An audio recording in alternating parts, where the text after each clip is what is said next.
Do.vn, nền tảng học tiếng Anh, nội dung free, chất lượng premium. Part 2. You will hear part of a talk to a gardening club about a local park. First, you have some time to look at questions 11 to 14.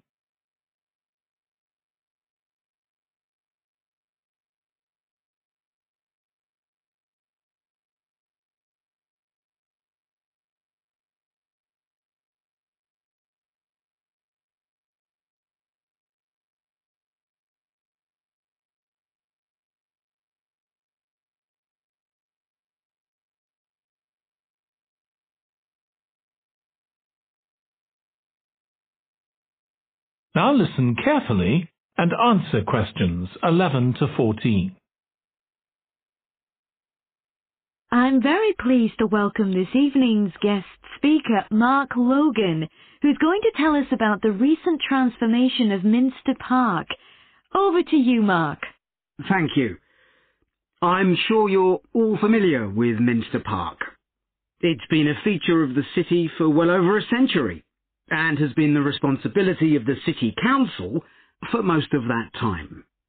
What perhaps isn't so well known is the origin of the park.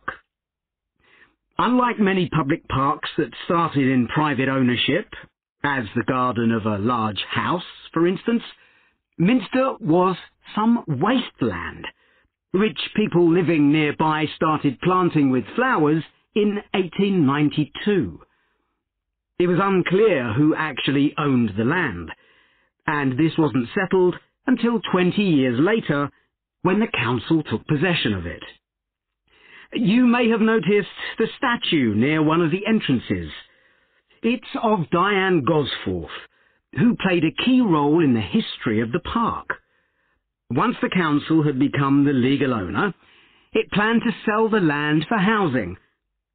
Many local people wanted it to remain a place that everyone could go to enjoy the fresh air and natural environment. Remember, the park is in a densely populated residential area.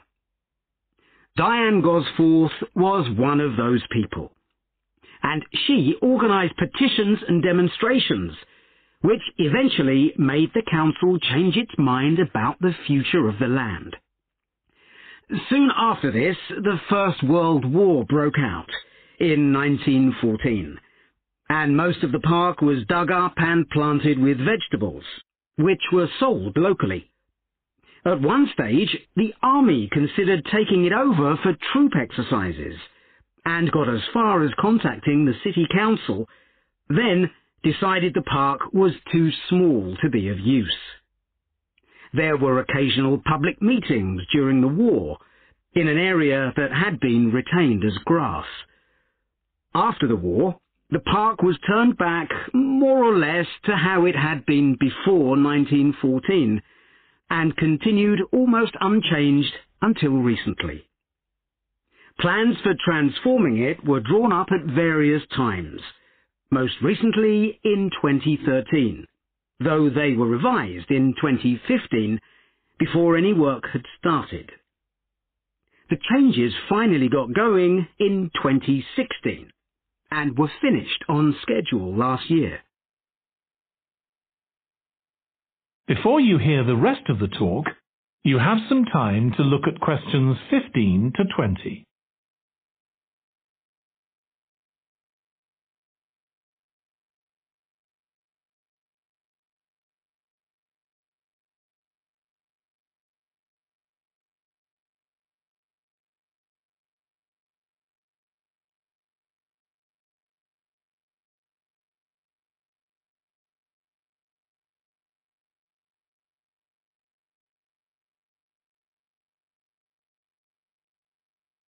Now listen and answer questions 15 to 20.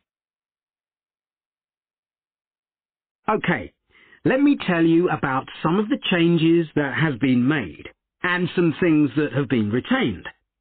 If you look at this map, you'll see the familiar outline of the park, with the river forming the northern boundary, and a gate in each of the other three walls. The statue of Diane Gosforth has been moved. It used to be close to the south gate, but it's now immediately to the north of the lily pond, almost in the centre of the park, which makes it much more visible. There's a new area of wooden sculptures, which are on the riverbank, where the path from the east gate makes a sharp bend. There are two areas that are particularly intended for children. The playground has been enlarged and improved, and that's between the river and the path that leads from the pond to the river. Then there's a new maze, a circular series of paths separated by low hedges. That's near the west gate. You go north from there towards the river and then turn left to reach it. There have been tennis courts in the park for many years, and they've been doubled, from 4 to 8. They're still in the southwest corner of the park, where there's a right-angle bend in the path. Something else I'd like to mention is the new fitness area. This is right next to the lily pond on the same side as the west gate. Now, as you're all gardeners, I'm sure you'll like to hear about the plants that have been chosen for the park. That is the end of part 2. You now have 30 seconds to check your answers to part 2.